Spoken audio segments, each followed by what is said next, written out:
Chers frères et sœurs dans la grâce divine, nous sommes heureux de vous accueillir dans cette méditation spirituelle. Recevez nos salutations fraternelles en Christ.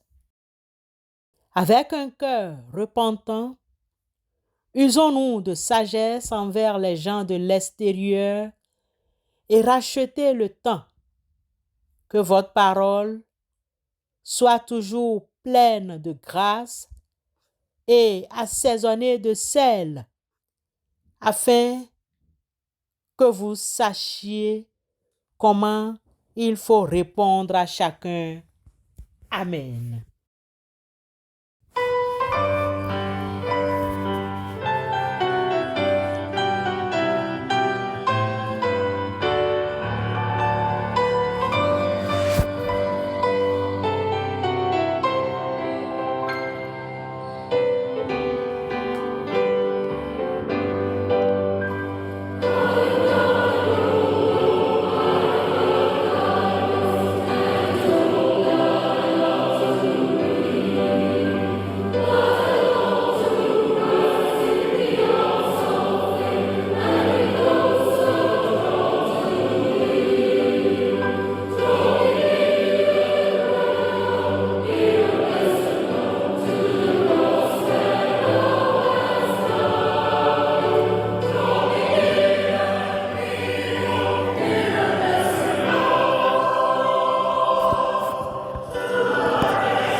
En ce premier jour ouvrable de la semaine et 6e jour du mois, nous aimerions vous parler de la douceur comme une vertu chrétienne. La douceur, comme il s'agissait d'elle, est une qualité physique qui caractérise ce qui est agréable au toucher, à l'ouïe, au goût, à l'odorat ou à la vue.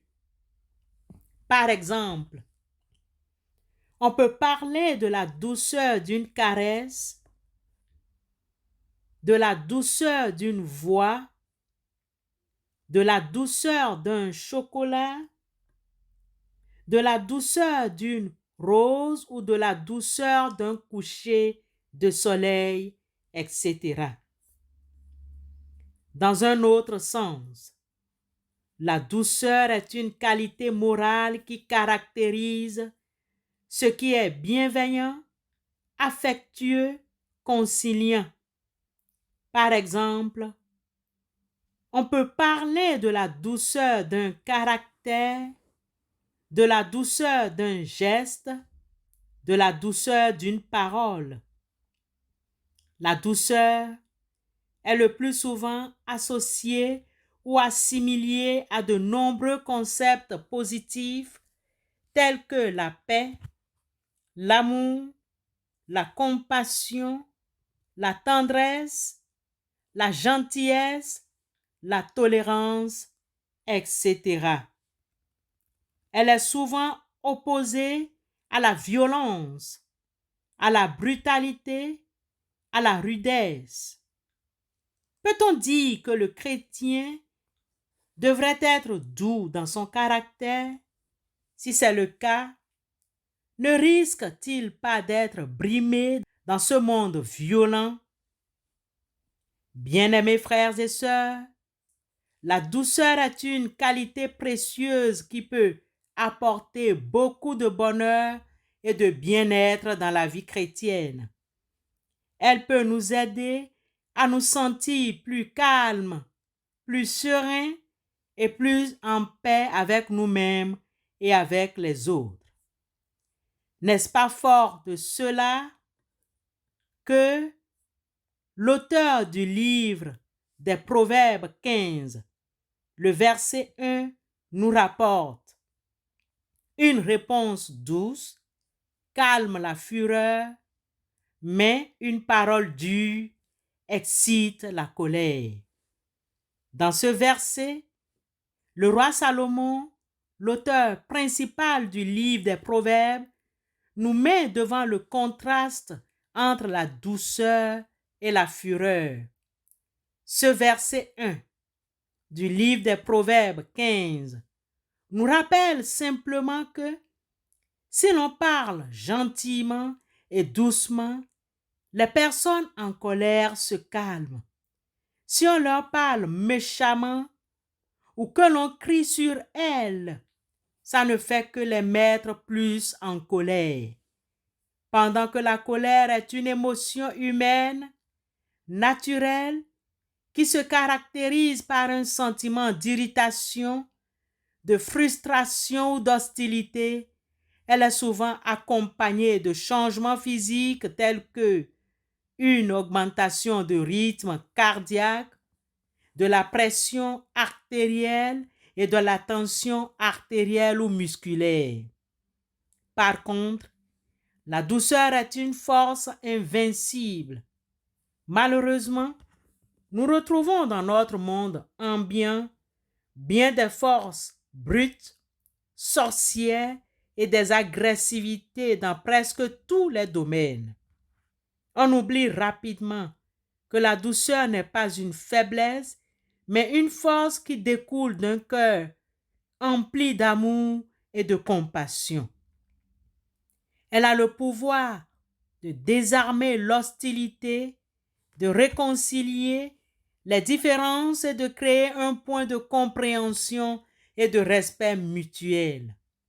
Ce matin, le sage Salomon, dans ce livre des Proverbes, nous rappelle qu'il existe une autre forme de force tout aussi ingénieuse et perspicace, tout aussi puissante, c'est la douceur.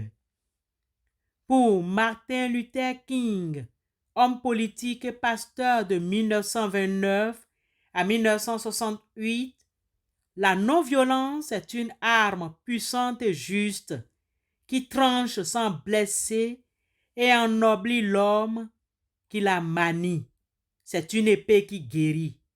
En d'autres termes, la véritable force ne réside pas dans la domination des autres par la force ou la violence, mais dans la capacité de répondre avec amour et douceur, même face à l'opposition. Ainsi donc, en tant qu'être choisi par Dieu, saint et bien-aimé, revêtez-vous de sentiments de compassion, de bonté, d'humilité, de douceur et de patience. Amen.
Éternel notre Dieu, toi qui nous as créés, donne-nous de saisir et de comprendre chaque chose avec douceur. Apprends-nous à être doux et humbles de cœur. Donne-nous d'accueillir les enfants abandonnés et qui sont dans les rues avec douceur. Le monde a perdu sa joie. Donne-nous, s'il te plaît, Papa Dieu, le sourire. Restaure-nous la divine douceur. Apprends-nous à guérir ceux et celles que nous avons blessés par notre colère et nos réponses abruptes. Que la tendresse qui vient de toi, notre Père, surgisse sur nos lèvres. Donne-nous les paroles nécessaires qui rétablissent la paix. Au nom de Christ, éternel notre Dieu, nous te prions. Amen.